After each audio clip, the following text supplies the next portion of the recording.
End of day number one here from the Big East Tournament, 2022 Big East Tournament, alongside Josh Adams. I'm Joey Jarzynka. Josh, we got a chance to see a really good battle between St. John's and DePaul. St. John's came away with the victory, 92-73. Julian Champagny, 22 first-half points, total of 26 points.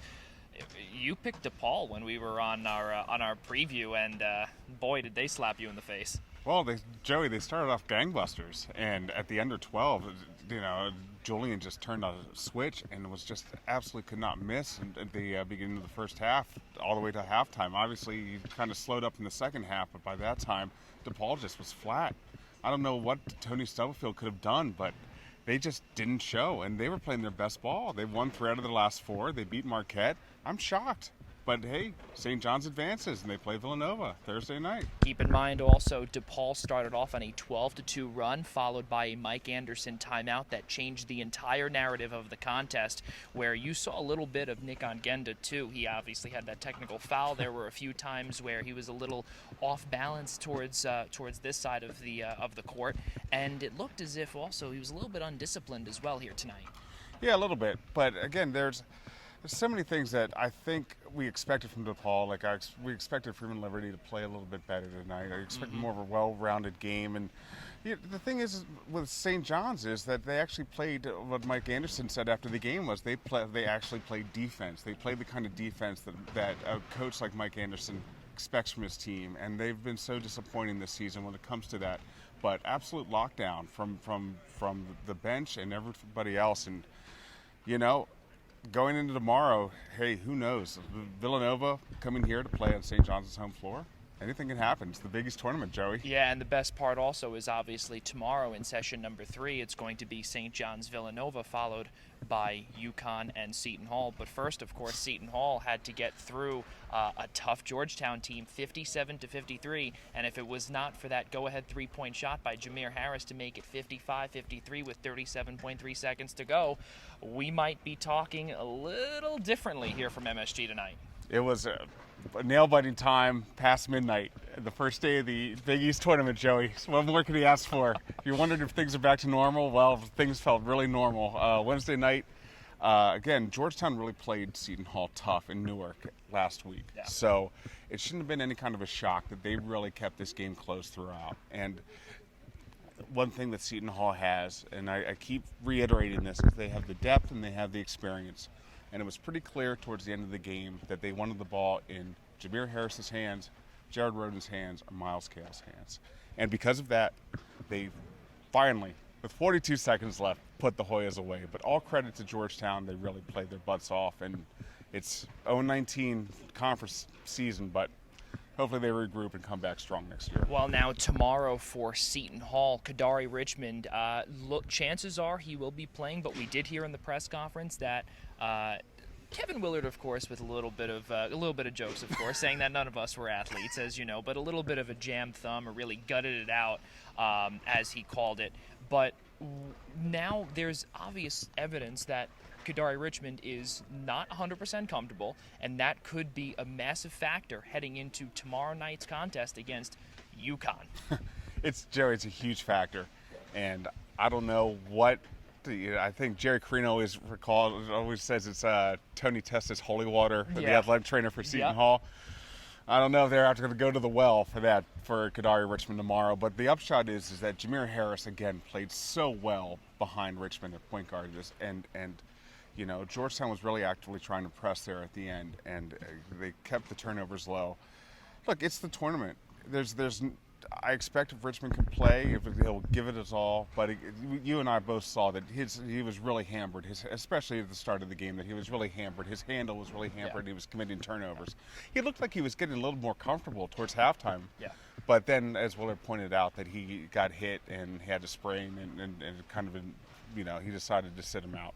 So we'll see what the training staff does. But yes, Richmond playing for them moving forward, especially against a team as deep as UConn.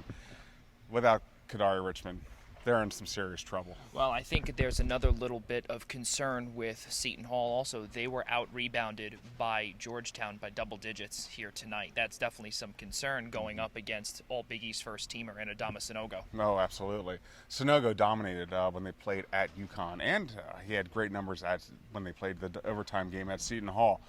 Sanogo, again, one thing that Seton Hall has in spades is depth in the front court. So they can throw Obiagu, they can throw Samuel, they can throw Yetna and Jackson at him. And the thing, Trey Jackson only played like 7 minutes today. Yeah. So he also had 4 fouls too. 4 fouls. So he was on the bench early in the first half. The good part is that he's going to be fresh for tomorrow, and they got a lot of fouls that they can throw at the UConn. Sanogo. Adama Sanogo. There you it's go. late. It's 6. It's very we're late. 9 hours exactly, in. Yeah. And Sanogo always plays Seton Hall tough, and we all know the backstory about Sanogo and Seton Hall. Yep. I expect it to be Villanova, St. John's, UConn, and Seton Hall fans all under one roof on a Thursday night, quarterfinal Thursday. The atmosphere. We just talked to John Fana. It's going to be ridiculous here tomorrow night, and if you can by all means make it, please come and just experience it. But with UConn, they're tournament tough. They're going to have Danny Hurley here. They're going to be fired up. They're going to feel like they're going to make a statement as the third and number 3 seed.